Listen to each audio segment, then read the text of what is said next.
вообще город, да, вот, если в общем сказать, он должен, да, город построен именно для женщин.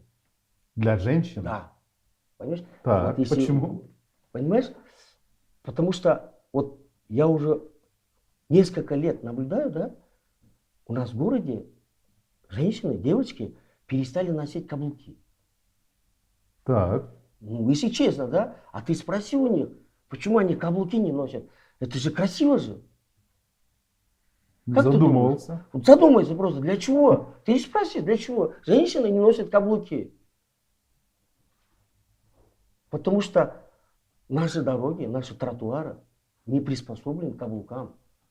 Они, покупая сапоги там, я не знаю, за 15-20 тысяч, они за 5-10 минут эти ну как бы считай, что эти сапоги они выкинут на улицу, да? Плюс, что и касается вот женщины, да? Плюс идем дальше. Коляски, да?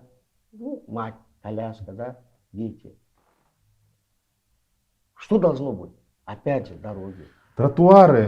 Мы на тротуар, колясках не можем с детсада доехать до дома. да, Нереально. да, Ухабины, ямы. да, тротуары, да, парки, скверы, да. Понимаешь, Да, это все для женщин, для матери, да. да. Вот, Согласен с вами вот в этом. во всем мире, да, во всем мире, именно, как тебе правильно сказать, это в урбанистике, да, как бы, делается для женщины. Концепция города Концепция для под женщины, женщин, да? для матери.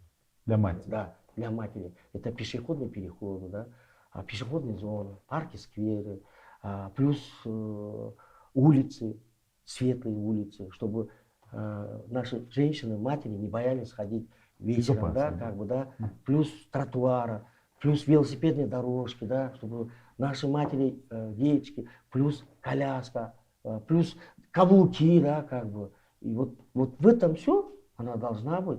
Город вообще должен быть для женщин.